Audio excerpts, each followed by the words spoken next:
your everyday car would see, oh, I see the line and so I can't drive through here fast. It's instead of having very wide geometry through the intersections, tightening that up so that you can't take it at high speeds. Speed limits are a reaction. If we actually want to change the way that people are driving through Grafton Common, we have to design it in a way that does not allow it. Good. I saw a hand over here. I was just gonna, No. I was just gonna reiterate his point that, and I'm curious, you have a highly intelligent police chief and a traffic safety committee. Have you spoken with them at all?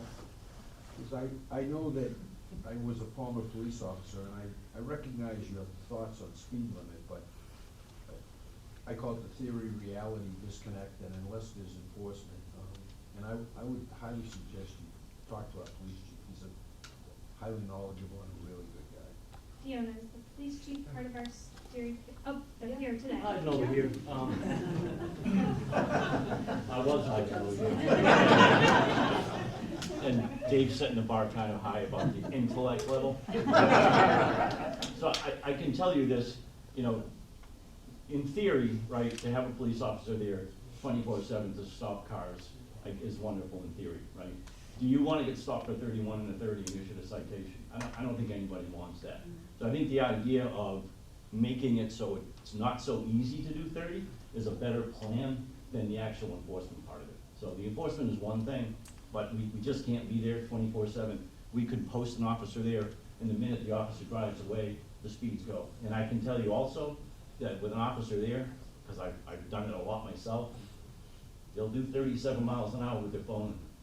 So in the meantime, so we'll do our best for enforcement, but at the end of the day, I think they're designed to make it not so easy that it looks like I can drive. I can't fathom driving through there 30 miles an hour. So if you make it look like you shouldn't, I'm sorry?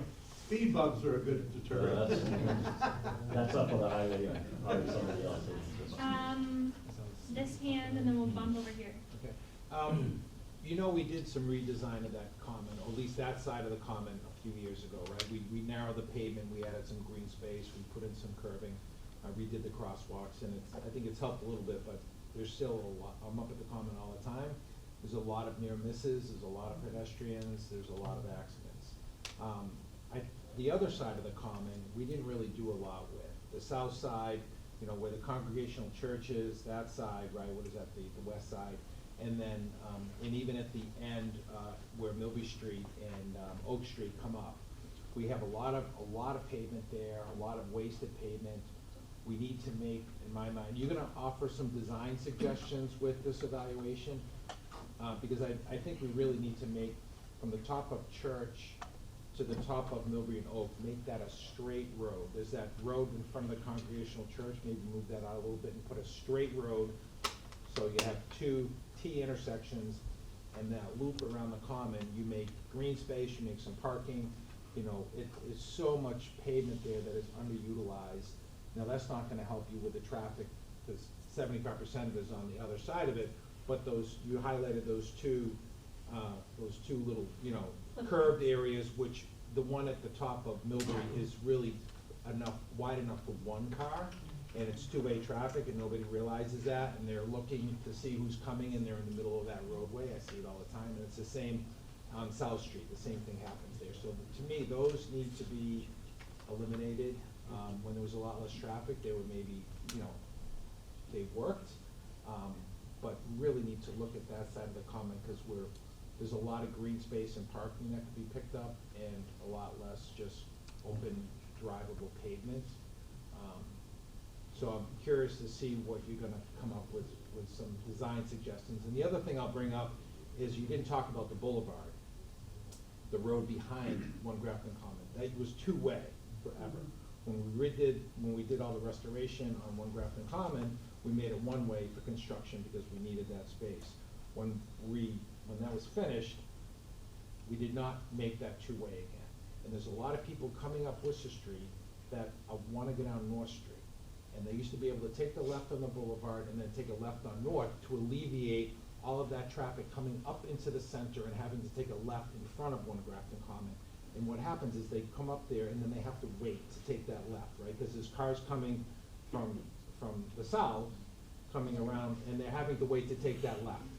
So once that car stops, everything stops. It's gridlock on all the other 2 lanes, certainly, right? So we need to look at making that boulevard 2A again. I agree, you have a lot of space on the west side of the common. I'm excited to see what we can do with it. If you have general thoughts on we should remove this part of the common or we should do this would be a cool thing, I want you to tell us that on the boards in the back. That's going to be our best way to capture all of your ideas. If you have questions about the process or something I already said, feel free to keep your hand up, but if you have ideas, we want to hear those in the back. I think over here first. Some of the things that I've seen, especially with this Kelly Square of Grafton, the mess going on over here, is that what's put in the equation, when you're coming down North Street, and you're getting ready to either go across onto Millbrae or take anywhere left or right, you got the sun coming in over here, and you can't see a blasted thing. If you look left or right, you got the buildings in the way, so it's not just the personnel that are at risk, but if somebody has to nose out to be able to see around the corner of a parked car or building, you're gonna get the front end of the vehicle clipped off. I've seen one accident when I was working with Troop 107, where this guy came across the intersection, another guy coming down didn't even stop, just T-boned him right there in dead the intersection.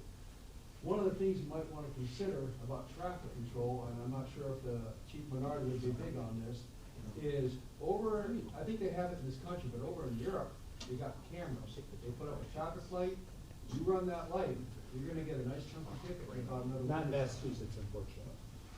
So that's a state law, but that won't happen. Is it state law, they won't have cameras? Yeah. And why is that? It's because the voters have said no to privacy, so. You can talk to your legislators, lots of people on transportation love it, but it's not gonna happen anytime soon. Well, something in that case needs to be done, because I know that, again, with Chief Menard, he's got X amount of officers, he can't be everywhere at the same time. I think every transportation planner and traffic engineer in the state would love for that law to be passed, but it hasn't worked in over 25 years. We'll go here, then here, here, here. Yeah, and I'm just gonna cut to the chase here, and I think the end game has to be either either a traffic light or a 4-way flashing stop sign or something, because, people come out of here, it's like NASCAR sometimes. That's the thing, they're just going. I mean, they do stop for pedestrians sometimes, but, reluctantly so. But if you are coming up, you know, from Millbury Street or what have you, the traffic coming from 140 or, you know, out of 140 up this way, they don't stop. And you can be sitting there at certain times of the day for 10 minutes waiting to get across. And then the other, the boulevard, the other issue is you've got a traffic jam or this limited visibility with the 2 lanes around the common. Thanks, Chief. Okay, so, you know, it's a worst case scenario. I mean, this couldn't be any worse if we had any rotaries here, because there were just so many roads. So I think we're going to need a light. And then my question would be, how long is the approval process, if that was something I know, okay. We got, you know, it's gonna take years, and how many more bodies are you gonna have up there? I think part of our problem is nothing that we're talking about here is gonna necessarily happen overnight. There's small, like we talked about crosswalk fixes and striping that can happen within as little as a year. But anything that's significant is gonna take time. It needs to be evaluated, it needs to be engineered, you need to find funding. Usually don't get to put in a traffic signal for less than $500,000 these days, so. But even you know, I've seen the 4-way flashing stop A signs safe- that they yeah, have certain- if you're going over to West Upton. I've seen those, and they're effective, and that certainly shouldn't be $500,000. I get the budgetary concerns, but maybe there should be a phased approach, a stopgap approach, just to ameliorate the congestion. I wanna do a straw poll of the room. Who would think it's okay to put a stop sign on Route 140 right there in the heart of Grafton Commons? It's a flashing. Whether it's flashing or not, the rule is Where? stop your car. Where? On Route 140, Well, Where the dummy is now? right at the main intersection, right at Millbury. The state says no. If the state were to say yes, would you, Oh, yeah. would you think it's okay to put a stop sign on Route 140 right at the main intersection with Millbury? Yeah. Yes.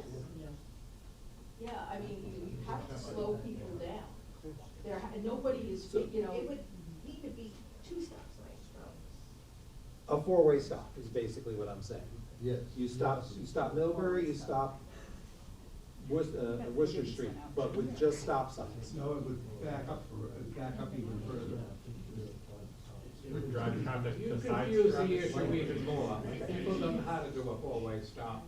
That's a fair point. What So- if they just do it here, they come down? One of your challenges is gonna be, if you're not sure about a signal, or it's gonna be a process, and it may cause delays, you're right, a simpler solution that's gonna work for safety that stops cars is also gonna be problematic because of that fear about stopping Route 140. So I think we can do a lot of things about visibility. We can get drivers to react and yield and stop when there's a pedestrian there as the laws require. We're gonna be focused on that as best that we can. But to actually require an intersection control that stops those cars is gonna be a big process. So that's one of our challenges. Here, So, an observation and a question. So, you're gonna find that parking is, at a premium in the common. One of the ideas that Mr. Duff and I were talking about was making Boulevard Street, such a full making it two-way again. When we made it one way, it was to create parking in the back of there for a building that doesn't really have much for parking to begin with. So that's a problem, and there's other areas around the common that have that same issue. can I Yeah. comment on the parking Yes. first? I think we can create a lot more parking in the common. Right there. I don't wanna commit to number of spaces, but I think we can add parking spaces. Yeah, there is town property that's not currently being used that should be created for parking. Unfortunately, it's on the other side of the common. The parking issue is on this side of the common, not on that other side. And then the question is, 140 is a state road. What kind of input do we have to have from the state to put in?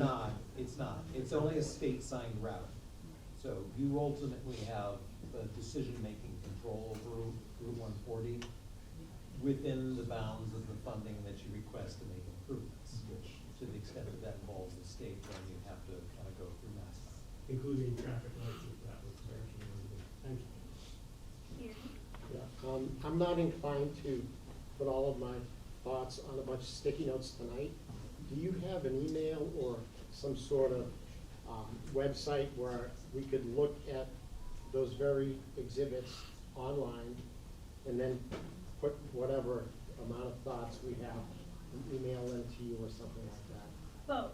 So today you can bring home a packet of all the papers, and then Fiona will also post it online, and you can email her any of your comments that you're unable to.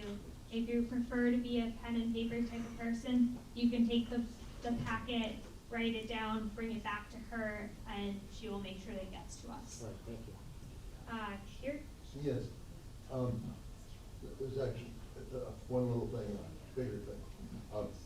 Have you noticed those very strange traffic signs at various approaches to, on the common, that say you can't turn left, you can't turn right, you can't go forward, you can't go backwards? Those, number one, have to go away for signs that make sense.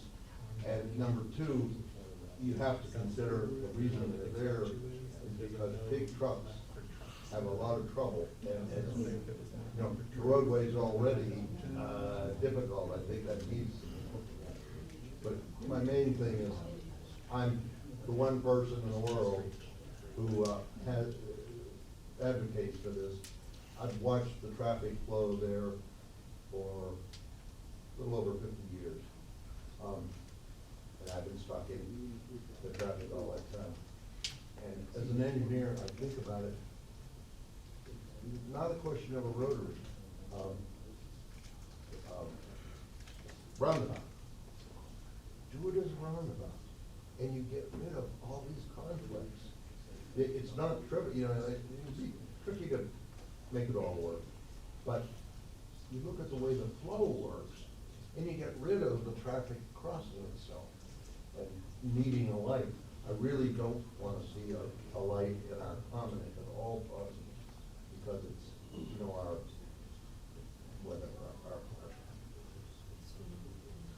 So your easier question about the signage, they are very confusing. I didn't understand what they meant until I asked. I think there are other signs that are approved through MUTCD, which is the book that says all the signs are allowed to be put out on the road. I think we can find the correct sign that says trucks aren't allowed to do this, but every other car can. Your bigger question about a roundabout, I was having a debate with Jason about this earlier today about a different intersection in the Commonwealth. We can look to see if it fits. You need a lot of space to do a roundabout, but we can take a look if it fits. You're talking about a common about. I'm not necessarily saying build a nice roundabout. I'm saying make it flow as a roundabout. Oh, now I get it. Yeah, we can look at it. I like the idea.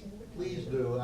It's only been 30 years I've been trying to get this. I like the idea. I'm still trying to find the second verse as a support. It's creative. We can take a look. I think there was looked at a, it the last traffic study, by the way. okay. Yeah, one of the challenges is still back to the point about speed. So when you do that, everybody's moving, and a lot of people have to go a lot further, are frustrated to go even faster. So it's possible if it's designed right. It would still need a lot of work, but it's possible. Take a look at how much further you have to go and how much longer it will take you because you won't have to stop. Right. Do you still have a question? So Okay, then we'll do one more. It's a comment versus a question, and I may be probably the most unpopular guy in the room at this point, but maybe a paradigm shift of what we consider to be permanent structures, and I'm not referring to the Civil War Memorial, but if money grew on trees and people were willing, the thought of consolidating a couple of those war memorials, it creates a very disjointed traffic pattern. yeah, I think and it's an interesting point. There's something special, obviously, about the common. And obviously, there's a lot of folks, I'm sure, who are not in the room, who are part of creating a lot of those things going back well beyond our lifetimes. You as a community have made certain decisions about preserving that. And I think oftentimes that typically what we see, especially in New England, I suspect it would be hard to make substantial changes. And part of what makes your common unique and your downtown unique is those things, is that kind of different space. And that confusion is actually kind of cool if you think about it from a way of somebody who's visiting and not fearing for their lives with a car driving through, but just visiting. Or somebody who's going to take pictures, go for a wedding, take in this experience and see the unique character, as long as it doesn't involve a fast truck blowing through. So I think we want to try to find a harmony between the place that you have and how good it is, and still moving traffic just a lot more safe, because I bet you when it was first laid out, everything was not going faster than a horse. But we're available to talk, but I do want to move everybody to the boards. If you are a pen and paper kind of person, I can show you where you can take the papers home.